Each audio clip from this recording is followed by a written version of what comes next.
మరిన్ని పురాణ కథల కోసం మా ఛానల్ని సబ్స్క్రైబ్ చేసుకోండి. అలానే లైక్ చేయండి, షేర్ చేయండి. ఓం శ్రీ గురుభ్యో నమః. ఓం శ్రీ మాత్రే నమః. ఓం శ్రీ బాలా త్రిపుర సుందరీ దేవి అయి నమః. మాఘపురాణము 18వ అధ్యాయము. ఇంద్రుని శాప విముక్తి.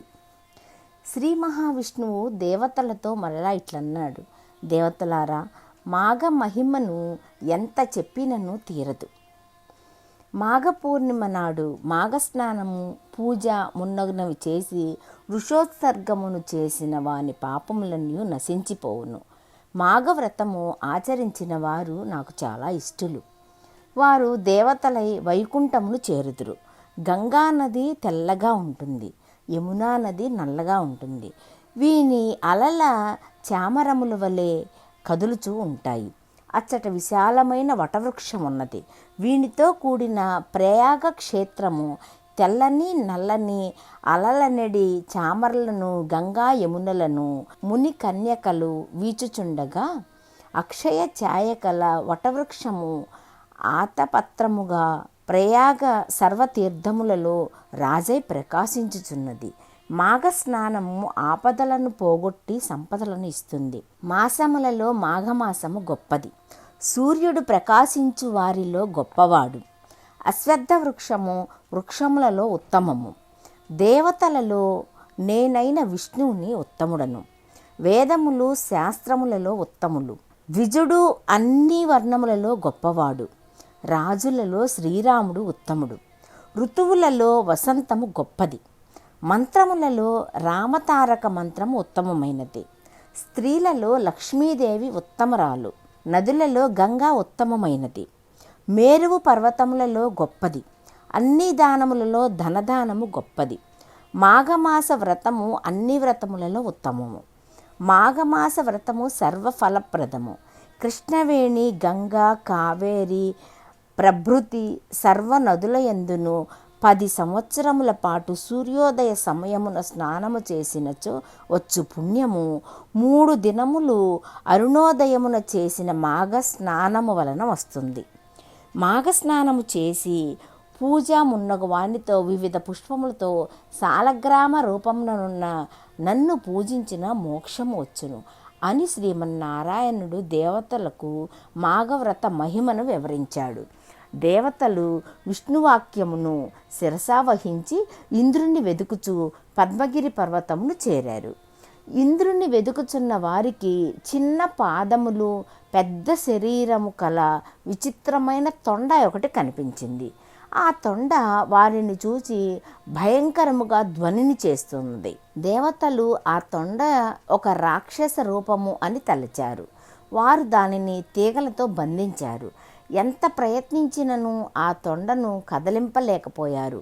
మాఘమాస వ్రతము అమోఘమని శ్రీ మహావిష్ణువు చెప్పిన మాట ఎట్టిదో చూడవచ్చునని తలచి మరునాడు మాఘ స్నానాధికమును చేసి ఆ తీర్థమును తొండపై పోశారు. పవిత్రోదకముచే తడిసిన తొండ దివ్యాలంకారములు కల స్త్రీగా మారింది. దేవతలు ఆమెను చూసి ఆశ్చర్యపడ్డారు. నీవెవరవో అని ఆమెను అడిగారు. ఆమెయు శాప విముక్తికి సంతసించుచు దేవతలకు నమస్కరించి ఇట్లు పలికింది: నేను సుశీల అను పేరు గల దానను. కాశ్మీరమున నివసించు బ్రాహ్మణుని పుత్రికను. మా తండ్రి నాకు వివాహం చేశాడు. నా దురదృష్టవశమున నా భర్త పెండ్లి జరిగిన 4వ నాడు మరణించాడు. మా తల్లిదండ్రులు చాలా ఎక్కువగా దుఃఖించారు.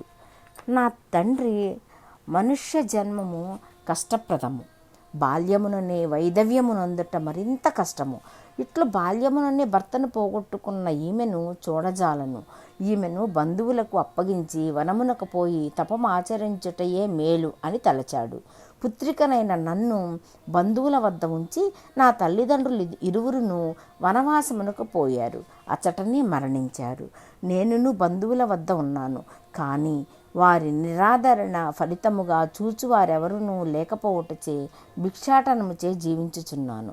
నిలువ ఉన్న దానిని భుజించుచు భిక్షలో వచ్చిన మంచి ఆహారాన్ని అమ్ముకొనుచు జీవిస్తున్నాను. భక్తి వ్రతము మున్నగును ఎరగను. ఉపవాసం ఏమీనూ తెలియదు. ఏకాదశి వ్రతము చేయు వారిని చూసి పరిహాసం చేశాను. ధనమును దాచి సంపాదన పరురాలునయ్యాను. నన్ను కోరిన వారికి నన్ను అర్పించుకొనుచు, నేను కోరిన వారిని పొందుచు, నీతి నియమములు విడిచి దురాచారవంతురాలనై జీవితాన్ని గడిపాను. తరువాత మరణించి నరకమునకు చేరాను. అచట పెక్కు రీతిలా శిక్షింపబడి తిని పులి, కోతి, ఎద్దు మున్నగో పెక్కు జంతువుల జన్మలను పొందాను.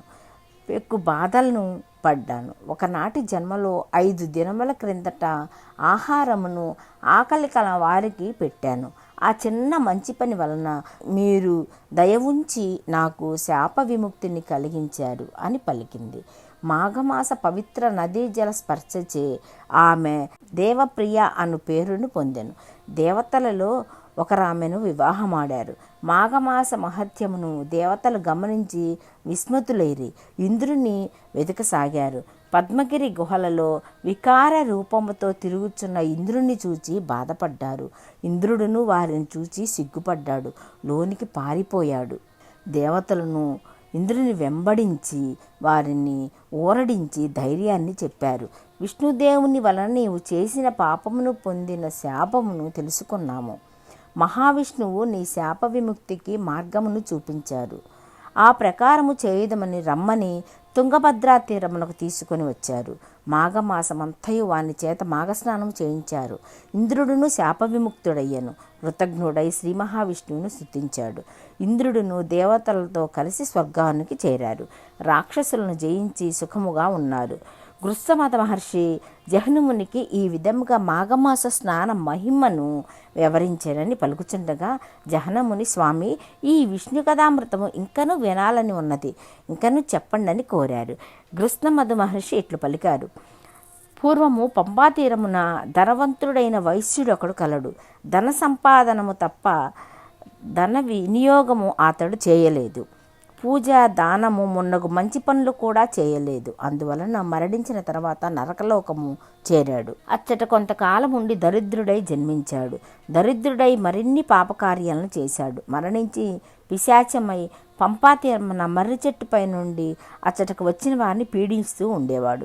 ఒకప్పుడు వశిష్ఠ మహర్షి ఆ ప్రాంతమునకు శిష్యులతో వచ్చి మర్రి చెట్టు సమీపమున నివసించుచు మాఘ స్నానము, పూజ మున్నగి చేయుచు శిష్యులకు మాఘమాస మహత్యాన్ని వివరిస్తూ ఉన్నాడు. అతడు మాఘస్నాన మహిమను వివరించుచు, ఒకనాడు మాఘస్నానము చేసిన వారి సర్వ పాపములు సూర్యోదయమున చీకట్లు నశించినట్లుగా నశించును. మాఘస్నానము చేయని వాడు నరకమును పోవును అనుచు మాఘమాస వ్రతమును చేయవలసిన విధానమును చేయుట వలన శుభములు, చేయకపోవటం వలన అశుభములు అని వివరించుచున్నాడు. ఆ సమయమున పిశాచ రూపము పైనుండి క్రింద పడింది. ఆ పిశాచము వశిష్ఠునకు నమస్కరించి తన పూర్వ చరిత్రను వివరించింది. వశిష్ఠుడు మంత్రోదకమును వానిపై చల్లుచు పంపాజలమున మాఘస్నానమును వానిచే చేయించాడు. వశిష్ఠుడు చెప్పిన శ్రీహరి కథలను వినుట వలన మాఘస్నానము వలన వాని పిశాచ రూపము పోయి దివ్య రూపము వచ్చినది. మాధవానుగ్రహము వలన వైకుంఠమును చేరాడు. మాఘపురాణము 18వ అధ్యాయము సమాప్తము.